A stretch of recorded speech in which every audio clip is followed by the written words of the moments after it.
Do you like my new do?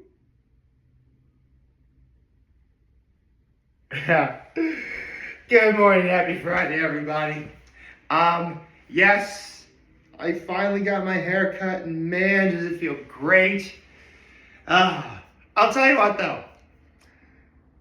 This is both a good thing and bad thing, but like yesterday, and here's my low. It was really cold out, but man, there really is just something that feels so nice about like cold air, especially when it's windy out, like running over your scalp, especially when your hair's short like this. Oh, that's the best. Whew. Like, ooh. Who needs coffee when you have that, right? So that was great. I know I held the door for someone yesterday. That was my act of kindness. Actually, I held the door for someone as I was going into the well, technically it's a salon, but I guess I'll call it a barber shop because that's where I get my hair cut. Shout out to the good folks over at Sheer Knowledge and Big Flats. The person who cut my hair, I've been seeing her for a couple of years now. She did a phenomenal job. It was awesome. Actually, funny story.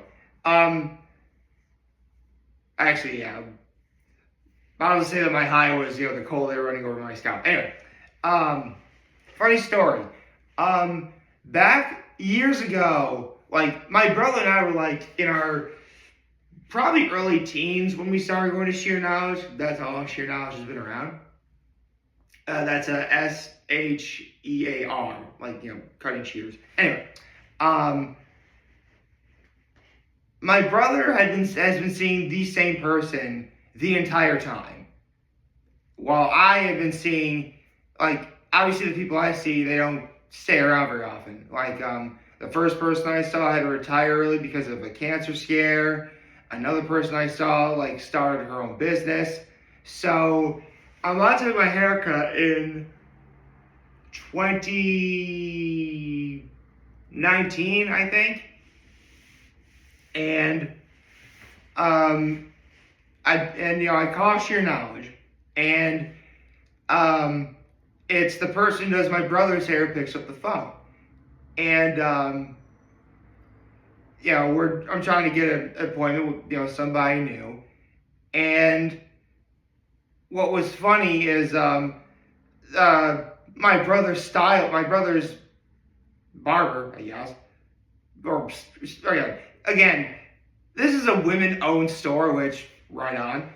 So, they're all stylists, but, I'll say, it is weird to say my brother's stylist, Anyway, the person who cuts my brother's hair is naming these suggestions of what I can see. I'm like, who's the person who does my brother's hair? And then she's like, I do. I'm like, oh. Can I schedule an appointment with you then? So, now my brother and I see the same person when we get haircuts. It's pretty cool. Okay, Coleman Domingo on Hot Ones. This is a great episode. It's not really very often that, you get to see somebody in regards to who's really like very knowledgeable on theater, and considering that Coleman, like, seriously, he's had like a lot of success recently. Like the new season of Euphoria is going to be coming out, which he's in. He was just in another season of the Four Seasons. He's gonna play Michael Jackson's dad in Michael, that's coming out in a few weeks from now. So Coleman Domingo, he's done a lot of great stuff. So actually, speaking of Michael, that was actually the first question that Sean Evans asked, which was what was the most phenomenal thing that you saw during this production? Is when they did Motown, when he saw Motown, is when he saw the Motown 25 scene, and it was the first time that Michael Jackson does the moonwalk. The actor they got to play Michael Jackson is like really, really good.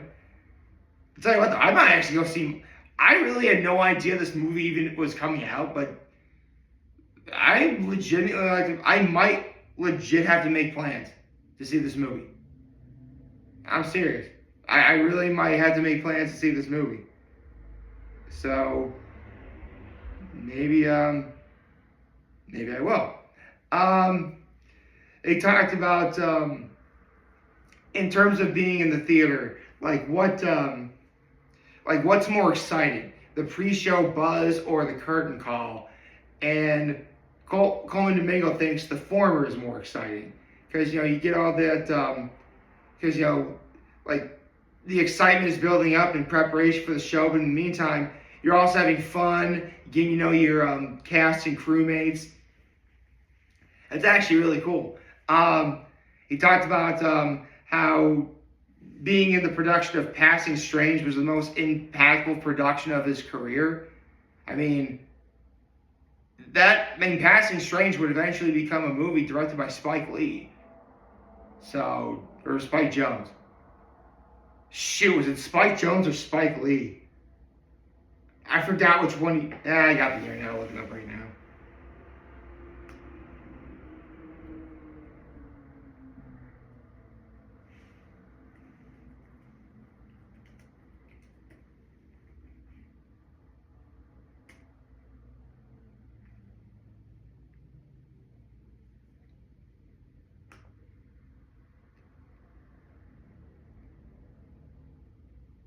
Oh yeah, it was Spike Lee. Okay.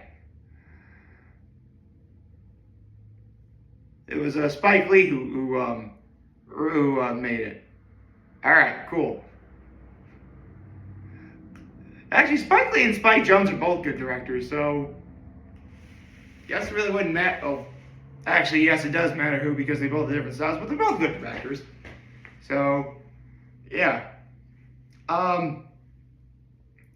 He talked about how back when when Coleman Domingo was doing The Color Purple, and I forgot what other one he was doing, like playing a hero and a villain almost simultaneously, and how he believes that almost every human being has a hero and a villain within them, which, yeah, I mean, there's definitely times when, I feel like wanting to do the right thing, and there are some times where I'm like, I can afford to be bad a couple of times. Why not?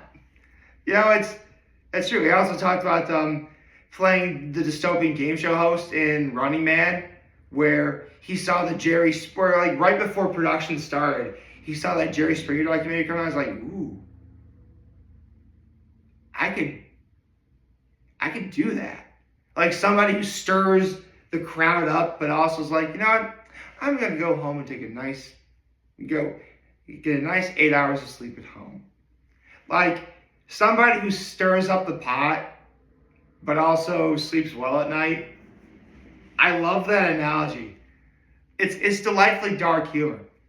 He talked about how, well, this is weird, because Sean Evans asked him, okay, like, what's your ideal breakfast in London, lunch in Philadelphia, and dinner in LA? So, for breakfast in London, he would do an English breakfast. For lunch in Philadelphia, he'd go to Ishkabibble for a cheesesteak. And for dinner in Los Angeles, he would have he would go to Clarkson Seafood and have the oysters for dinner. Really, just oysters? I mean, I like oysters too, but really, you'd want to have a little more than that. I mean, I could probably eat a dozen oysters in not even 3 minutes if I was so inclined to do so. And that's if I'm trying to eat slow. Okay, so he chooses scents for like each character, which actually that's interesting. A scent for their own character. And how someone can just find their own scent. You know, sometimes I forget how underrated smell as a sense really can be, especially when you need smell in order to be able to taste. So already that's already worth it being a sense.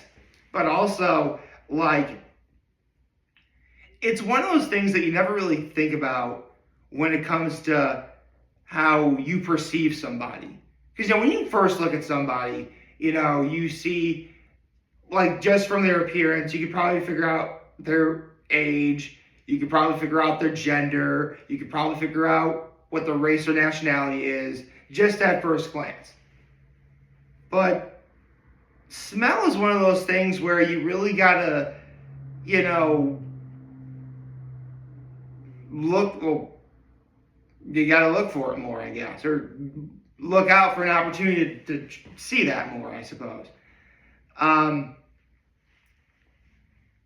he talked about being a trained actor playing an amateur ones. Like, I decided that this character is going to be just fine. He's a good actor. He's just fine. Okay.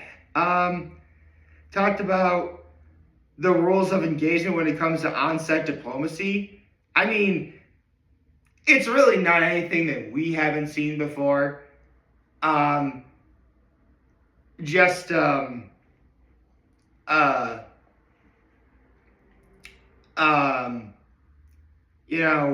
obviously, I mean, actors, directors, producers, like, they all have their own vision. It's very simple to just, I mean, it sounds simple to just simply, talk it out and be like, okay, this person wants one thing, this person wants another, this person wants something else. Like, maybe we can collaborate on that somehow. Like, there is a way to do that. And I think that's really smart that, like, a lot of really great productions, whether it's theater or a movie or even a TV show, like, they'll try for that.